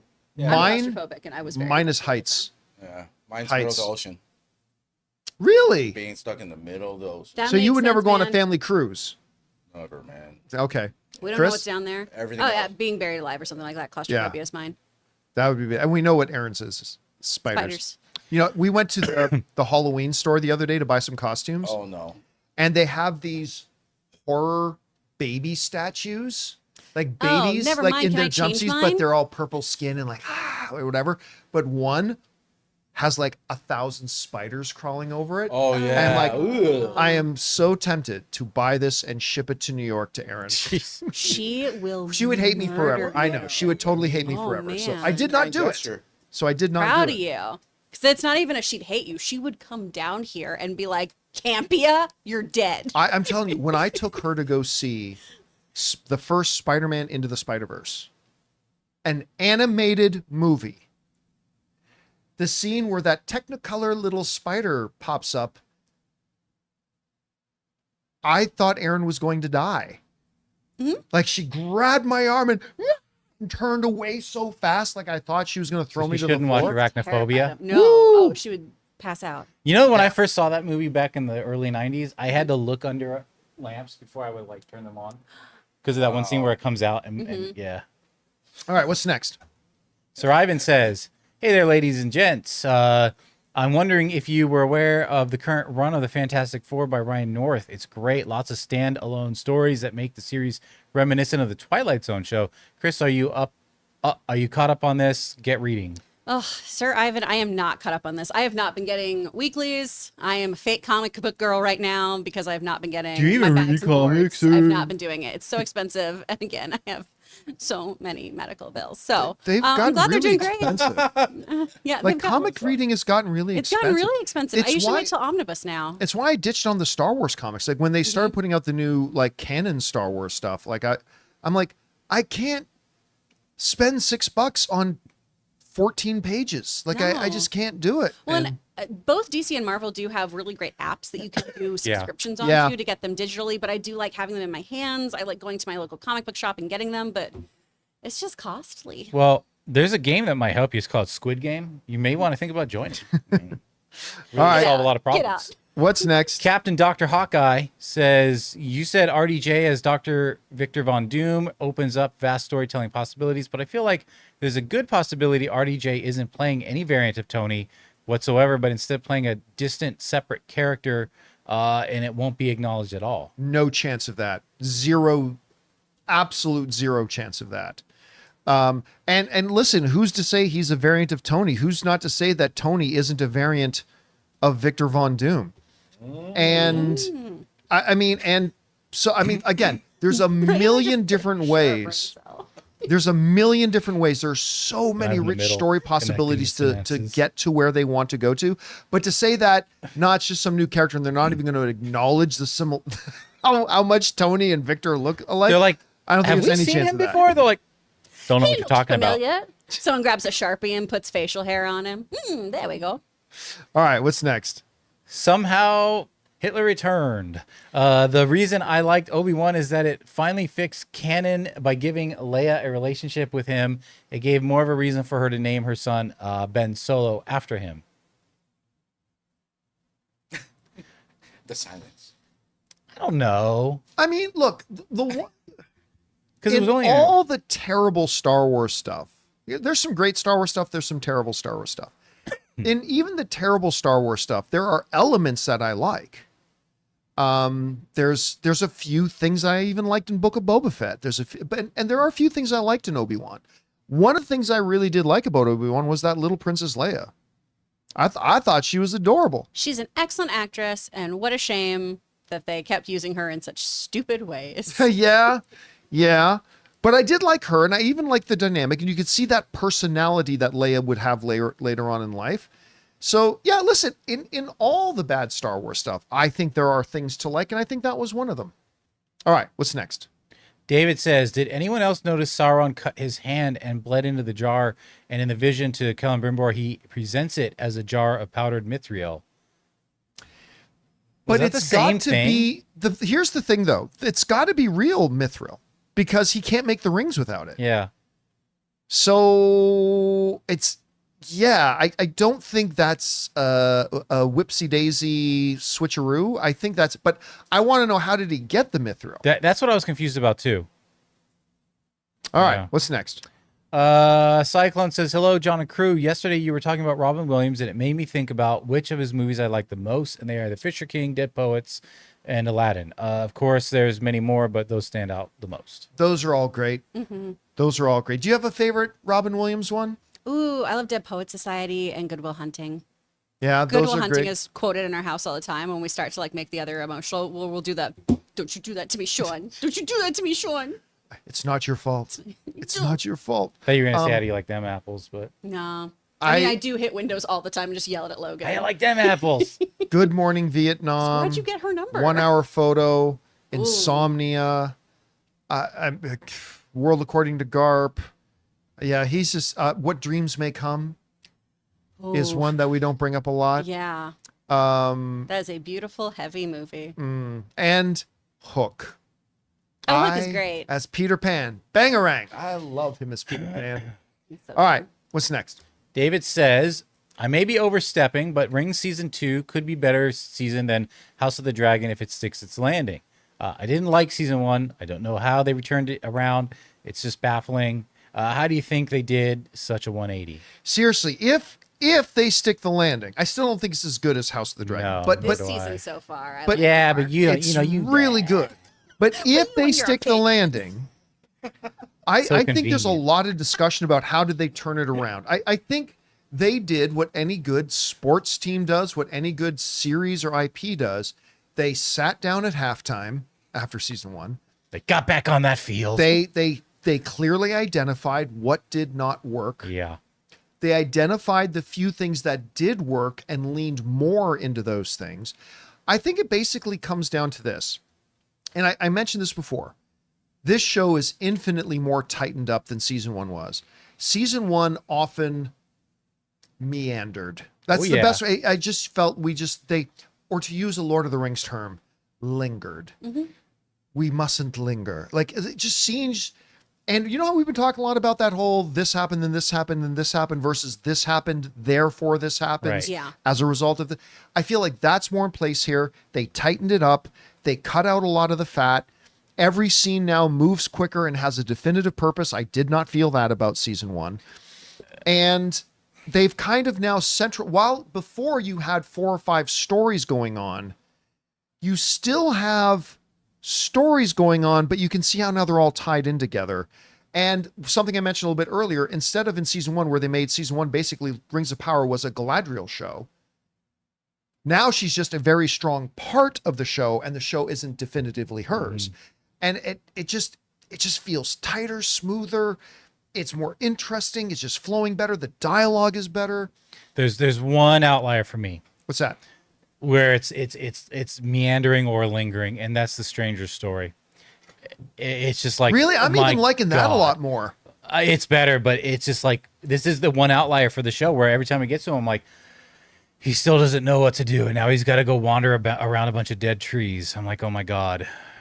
Can we move I am on? loving the Tom Bombadil, though. Yeah. I love Tom. I'm loving Tom Bombadil. All right, what's next? Cyclone says, would you say that Robin Williams, we get a lot of Robin Williams this last week. Yeah. Yeah, man. Would you say that Robin Williams made movie stars voicing Disney characters popular? Prior to him, I don't recall that being a thing. He was so gifted and talented. His documentary is great. P.S. Ray, I too enjoy The Terminal. Don't tell anyone.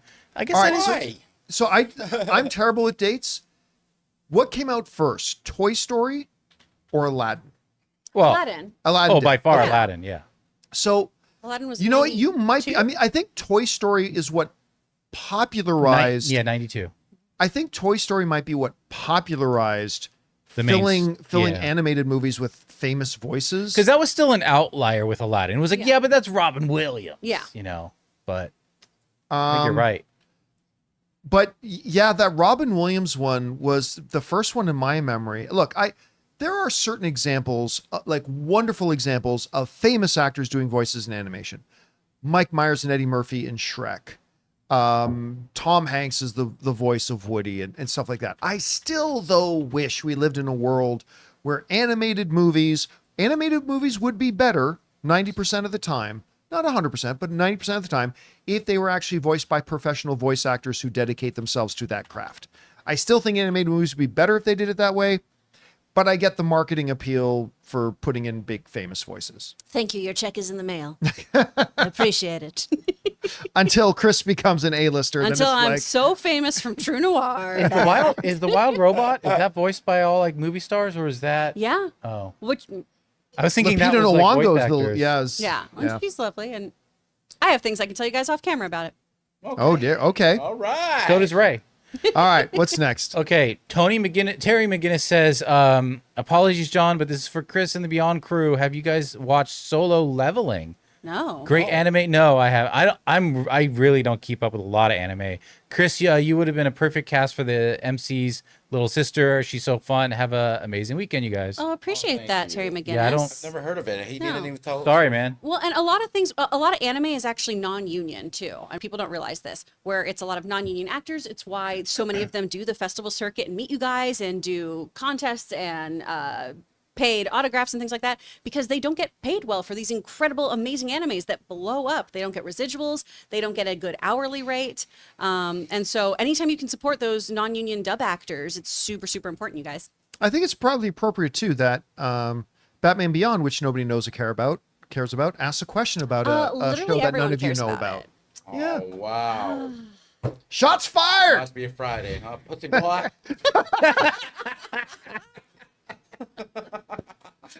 Are you a pussy boy? All right. What's next? That will never. That's not going to get tired for a while. Yeah. Anonymous says, did you know the journalist Emily Maitlis, who did the famous Prince Andrew interview, was actually born in Hamilton, Ontario? Wow. Maybe that's why she is tough. I love her podcast, The News Agents. Do you have a favorite journalist or news program? Well, first, I'm always amazed lately to find out just how many people are not only Canadian, but from Hamilton. Hamilton, Ontario, Canada is the greatest city in the world. I love it. It's home for me, the Hammer. Miss it dearly and desperately. That all being said, and who do we just find out was also right from Hamilton? Oh, and I were just talking about, like, there's a super famous person. We just went, wait a minute, that she's from Hamilton? And now I can't remember. Anyway. A lot of my favorite journalists were local Canadian ones. There were a lot of iconic ones who, at this point, aren't working in the industry anymore. So many of them you wouldn't even know their names. And then, of course, there's a lot of sports journalists that I've always loved. I mean, there's actually a sports journalist that I kind of modeled my very first podcast after, which was, for those of you who are Canadian, there was a guy. I don't think he's working anymore. Maybe he is. But he was on the Fan 590, the big sports radio station. Bob McCowan. Bob McCowan was great. And he's the one that I'll say stole. He started every show with greetings and salutations. Oh, wow. And that's where I got that from. I started greetings and salutations. And I've been doing that for 20 years because of him. I'll still never forget. Bob McCowan used to have, his show was called Primetime Sports. And he used to have this co-host on with him, like an older sports, like a veteran older sports guy, like a guy who sounds like he was starting his career back in the day when they talk in the news like this. Like, but his name, and I found out later, he actually had the shakes a little bit. He's this older guy. They called him Jim Shaky Hunt. Oh. That's what he called himself, Shaky Hunt. Okay. Well, if he gave him the name. And I just remember there was a story once. I know this is totally rabbit holing, but they had this story once about a particular athlete who just signed like a $20 million contract or something. And he said to him, Shaky, what would you do with $20 million? And Jim, you got to remember, he's like this older guy. He goes, well, Bob, I suspect I would form a cocaine habit. And I think I had to pull my car over because I think I was listening in the radio and I had to pull my car over. Well, I think I would develop a cocaine habit. Anyway, yeah, there's that. All right, what's next? Amin says, Hans Zimmer live was a euphoric experience. Can't wait for you to see him in a few weeks. Man of Steel was so beautiful. You'll definitely cry. I know you're not the biggest fan of the Interstellar theme, but out of everything he played, it easily got the biggest reaction, and almost everyone had their phones out recording. When we talk about experiential events, Interstellar easily stands near the top. You can tell it's one of his most popular pieces. Surprised you don't rate it as high as you do. Yeah, I don't, like, again, I watch YouTube all the time, and it's always people sitting at a piano in a mall and playing the Interstellar theme, and everybody loves it. I get it. It doesn't do it for me, but that's totally fine. I cannot wait for this concert. Some of you guys will remember back from the Collider days, Dorina, but like me and Ann and Dorina and her husband, we were supposed to all go to a Hans Zimmer concert years ago, and we had to back out because we had to go out of town.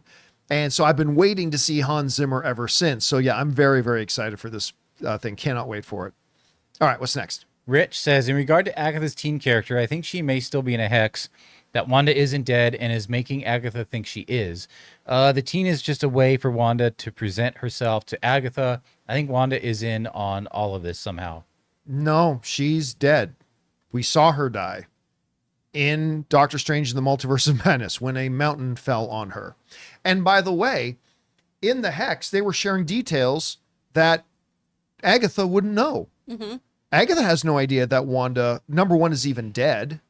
She had no idea she was crushed under a mountain in Europe. Yeah. And she, like, these are all details that even Agatha had no idea about, knew nothing about, all that kind of stuff. So, they did work to not show us that body. Yeah. That was. oh yeah, just the strand of red hair. Yeah. Yeah. We were Don't see that watching it, body. Logan was like, Lizzie couldn't come in for a frickin' day. Come on, what's happening? Yeah. And listen, I'm not saying it's impossible that Wanda/Elizabeth Olsen doesn't pop up at some point in the series. She might, but I don't think the teen is Wanda. I don't think that at all.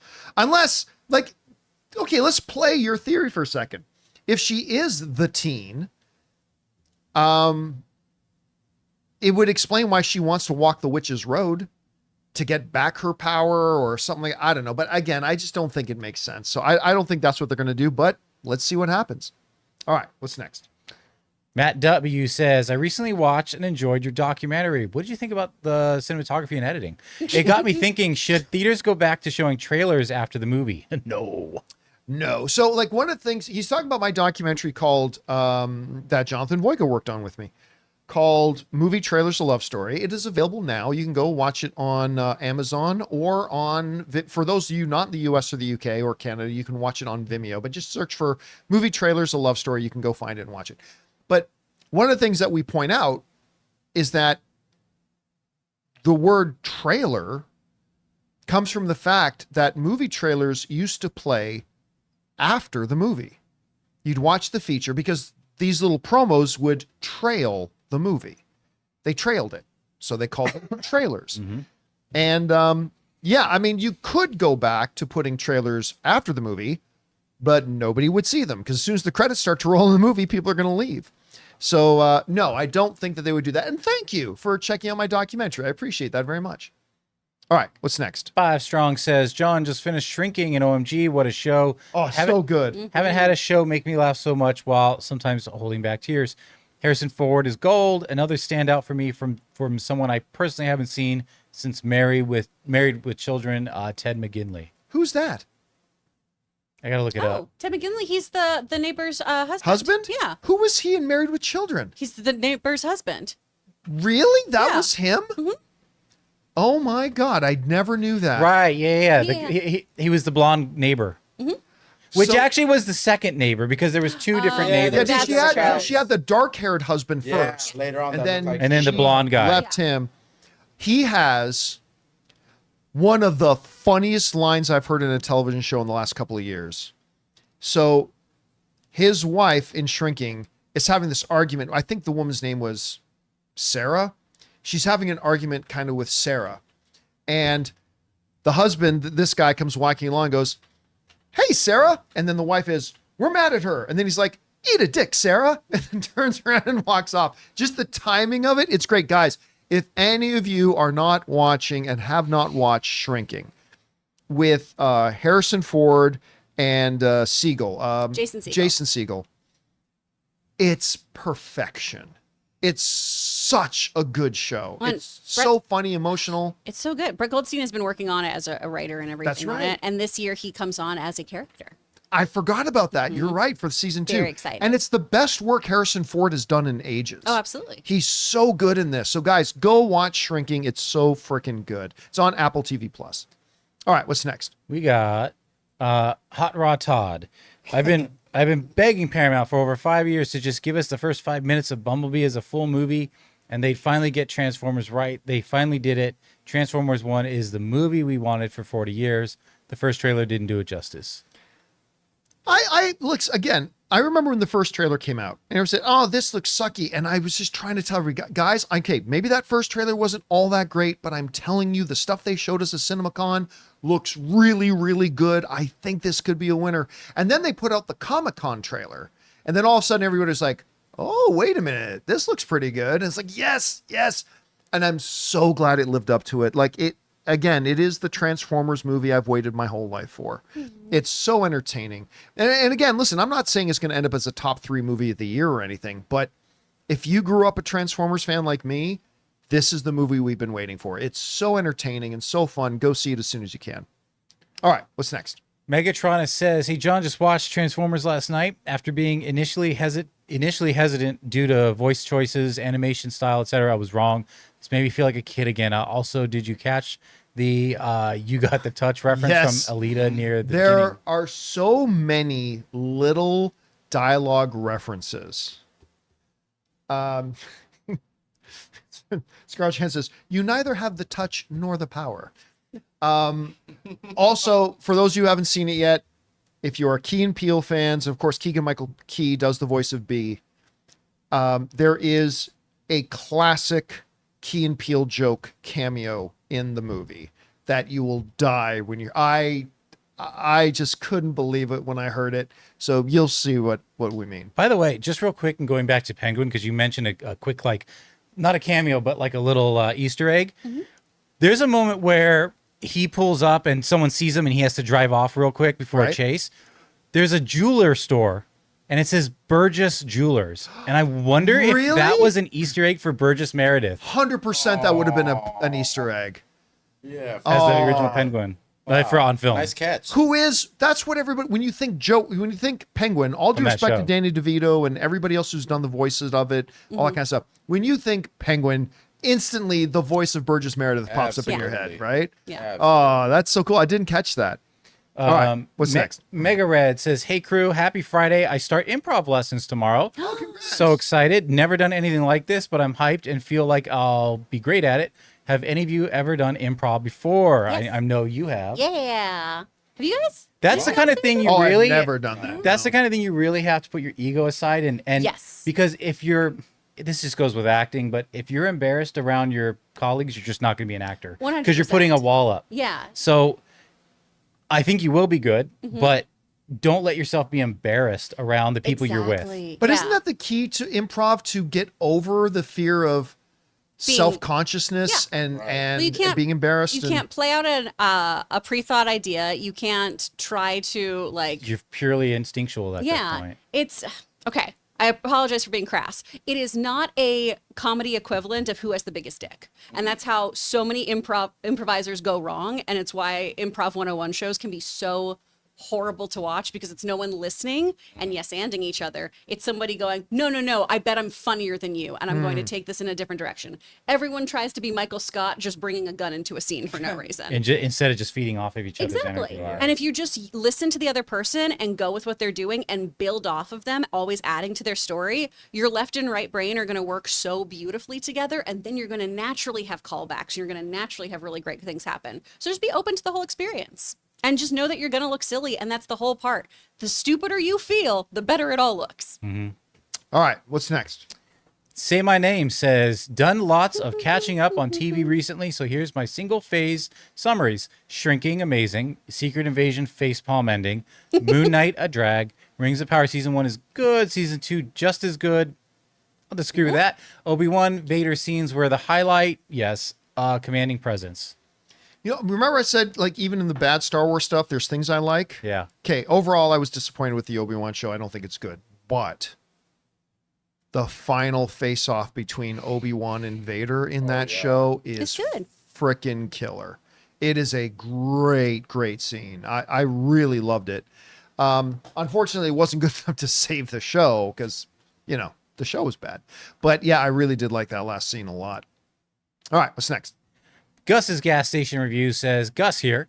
got rid of the My dot source. fart. What's that? It's no longer .fart. Well, this is just, we didn't add You the don't have to and. put his Okay. full URL. Yeah, in. yeah. That's fair. My sources tell me that Ricky Tikki Tacky will be playing Shaven the Humper in their Robert Meyer Burnett directed How to Drain Your Dragon. Oh, Jesus. By the way, my gas station tacos are the bomb. They'll make you fart. There it is. Okay, as long as we keep the Wow, fart He did it. chicken. He did it. We haven't mentioned good old Gus's gas station movie reviews.fart lately.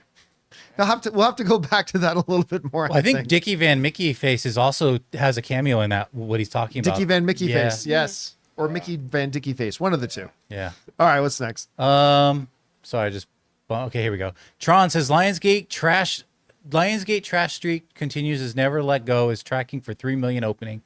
Why are they so bad at marketing their films? I saw barely any ads for this in Killer's Game. The Borderlands trailers were awful. Which one is Never Let Go? That's- That's the Halle Berry one? Yeah. Yeah. Halle Berry one, Felt like a Netflix movie. Yeah. yeah, it does. Now, listen, I liked, they had Halle Berry come out on stage at CinemaCon. They gave us a presentation for it back in April, and it looks okay. But I remember saying at the time, is anybody going to go see this? I don't know that the key to this movie is marketing it. I just don't know that there's going to be a big audience for it. Now, I don't know how much they spent on it, but this has not been a good year for Lionsgate. And I'm a big Lionsgate fan. I like Lionsgate a lot, but this has been a very bad year for them. A $20 million production budget. Okay, so it's a pretty low budget movie considering you got an Academy Award winning actress in it. And a lot of the releases other than Borderlands, I think, even the Dave Bautista one, I think wasn't that expensive. Yeah, maybe not expensive, but it still lost money. Yeah. And then The Crow, Oh yeah. and then like not a good year for Lionsgate. Not a good year. All right, what's next? All right, on to our final five. Good Canadian Kid Morgan says, "Hey crew, hope you all have a well-deserved relaxing weekend. I'm late and pedantic as hell, but RE Sonic's box office and no movie ever doing 2.5 times more than the second to third. Evil Dead 2 did 4.9. Army did 20. Oh, okay. Well, there's a good example of it. Yeah, there you go. That's not a billion. You know what? Who's counting? But math. Yeah. Yay. Okay. Yeah. Okay. I'll give it that one. That's a good example. Yeah, in your face. That is not going from 400 million to a Yeah, billion. it's not. That's No, Ray. that's we're But in very- your face. Yeah, we got to Yeah. stand firm Yeah. in our Delulu. I mean, listen, Delulu. I'm honestly willing. If anybody is willing to actually transfer money into a when you're buying a house, escrow. If anybody's actually willing to transfer real money into escrow, I will be willing to bet any amount of money that you want Mine's that offshore, sorry. that it's not going to make it. How That many times do I have that to say I have no Sonic money? 3 is not going to make $1 billion. Bet your games. money against your money. I will say, I'm finally caught up on the Sonic lore. Yeah. Watched 1 and 2. Enjoyed them. These are not $1 billion movies. But did you like him? I But they're enjoyed them very good. much. Yeah. But they're entertaining. I But they're I not can't billion-dollar wait movies. for Sonic 3. I just don't know why you want to hurt me But every time I Sonic come 3 to work. looks But why, incredible. wait a second. Incredible. But why is the movie not making $1 billion? Because we don't like Consider flops. such a bad It's a thing. billion no, or flop. I'm now It's just gonna doing be- a bit where I'm going to just be very hard If and that stubborn about movie this. makes $999,999,999.99 it is a flop. Well, I mean, One listen, penny over, it's a victory. again, this I'll be movie able to I afford think the can penny. make 500, maybe even 6. It's going to be a big hit. It's going to Yeah, be wonderful, and I I can't wait to agree. see it. But guys, get your heads out of the sand. It'll This go is not. top This five, movie I is not going to make $1 billion. Top It's five not. for me. Anyway, all right. What's next? Anonymous says, I assume Chris is the only cool one and has watched Disney's Gravity Falls. Correct. And Okay. Amphibia Okay. and the Owl Both House. are correct. What do you think of this crossover project announced on Kickstarter? Could they evolve into one a one-off special airing for Disney Plus. Ooh, a crossover event With for all what? of Gravity them? Falls and For who? Gravity Falls, Amphibia, and The Owl House. I've never seen the other two. They are delightful shows. The Owl House should not have been canceled. It was so foolish of Disney, but hey, that's what they do. Honestly, I don't know if that. I love that there's a Kickstarter for it. I don't see the creators of those shows wanting to do anything with Disney again. I mean, I'm sure if they get nice paychecks, maybe. But I mean, the creator of Gravity Falls has been pretty vocal about his treatment at Disney. Owl House has been pretty forthright about how that being ended was very shocking to them, given their ratings and reviews and the actual numbers that they were getting. Amphibia, same kind of thing. I would love to see more of those things. I love all three of those shows so much. I just don't know if it'll happen. I've never heard of any of them. They're I've heard delightful. of Gravity Falls. I've heard of Gravity Falls. I've not heard of the other two. So Amphibia is a show where a girl is transported into this magical world that is very amphibious. It's newts and toads and frog people. There's no other humans. And then in the Owl House, a girl named Luz ends up in a magical world where magic and demons and everything exists. All right. Great. It's fun, queer Harry Potter. God, It's great. that should have I been the thought pitch on that the I poster. thought that was Harry Potter. No, Well, at times. when it's convenient, isn't it? All right, what's Dumbledore is next? probably gay. There you go. Yeah. Anonymous says, Chris and/or John, what do you think about Joe Manganiello joining the cast of live-action One Piece as the main villain, Mr. Zero? Well, listen, I really like Joe. Anna's my wife Anna's hung out with Joe a number of times. I've had a chance to meet Joe. I actually had him in studio a couple times. He's wonderful. I'm a big Joe Manganiello fan, and I surprisingly really like the One Piece live action show. As somebody who tried to get into the anime and I couldn't, I surprisingly really like the live action show. So whenever you put an actor I like into a show that I like, that's always a good thing. So I'm excited about it. Have you seen the live action One Piece? Yeah, I love it. Oh, good. Yeah, and I've watched a bunch of the anime. I haven't watched all of it, obviously. I don't know if I can at this point in my life unless I stop doing everything. But I would recommend checking out this character and seeing who Joe's actually going to play because it works out great. He's going to be fabulous, I think. All right. Cool. What's next? Dr. Stinky. Dr. Stinky. Doctor! TV right now is great. Everything I'm watching right now, Penguin, Agatha all along, Only Murders in the Building, Obsessed, The Bear. I'm finishing Shogun, Fight Night, and I'm going to start Rings of Power all in 1 week. I need time for movies. You and I are almost on you the Dr. same. Stinky? I may be Dr. Stinky. I rip off my face and I just stink. I would not so though. I just, It'd be a terrible reveal because I'd be like, wait, what? yeah, right now, a few months ago, it was kind of a dry patch for a lot of TV, but right now is a really good time to be into TV. There's some really, really good stuff out there right now. And you got a lot to watch, man. You got a lot to watch. All right, what's next? Tommy Zombie says, greetings and salutations, John and friends. My buddy and I have been doing another one just jumped in. Sorry. Doing a podcast ourselves for a little over a month now. What's some advice you have to grow an audience?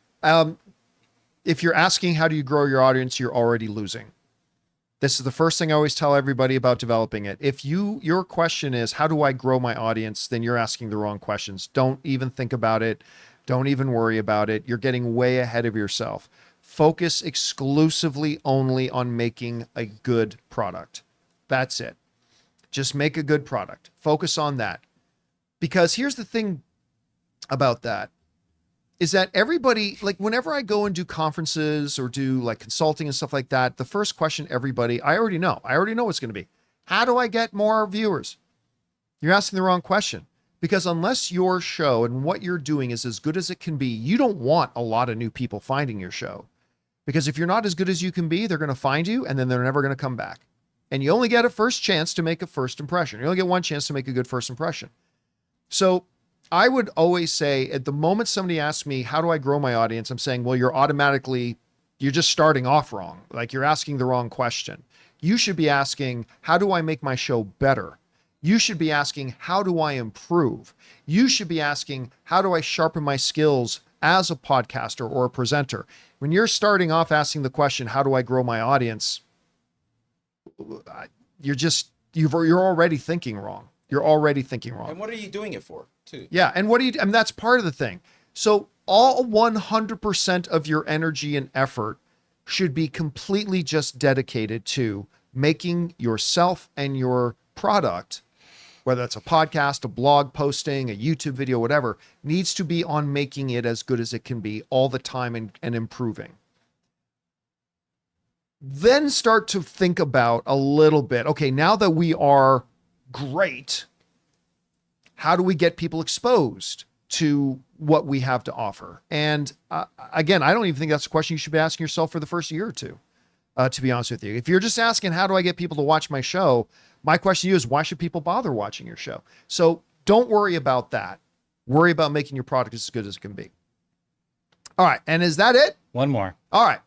Jojo Giraffe, because this popped in here. I could be wrong, but I'm pretty sure this Aussie version of The Office is different from the reboot show that was announced earlier this year. Yes. It is. Yeah. That one stars Donald Gleason and Right. Sabrina Impacciador, and Greg Daniels show running. This one has none of that. Yeah, we went over that. Yeah, thank you. Talking about the show. Sabrina's from the Italian season of White Lotus. Okay. And it still looks awful. It still looks really, really fair. bad. All right, guys. And that'll do it for today's installment of the John Campea Show podcast. Sorry we didn't get around to the member question. We've gone too long. Thank you so much for being here, making our little show part of your day. May you guys have a fabulous weekend ahead of yourselves. Once again, don't forget to go, if you are a sports fan, go and check out our other channel, the Filthy Sports channel. We've got a couple of videos up there already. We're looking forward to talking about sports more. And to all of you guys who sent in questions, thank you so much. Number one, because you gave us great fun things to talk about. But number two, you supported this channel as you did it. And all of us involved with the show, thank you guys so much for your support. So for the people in the room, Ray Ora, Have a good weekend, pussy boys. Jonathan Voico, Yeah, all right. Have a good weekend. and Chris Carr, Bye. my name's John Campea. And until next time, my friends, bye-bye.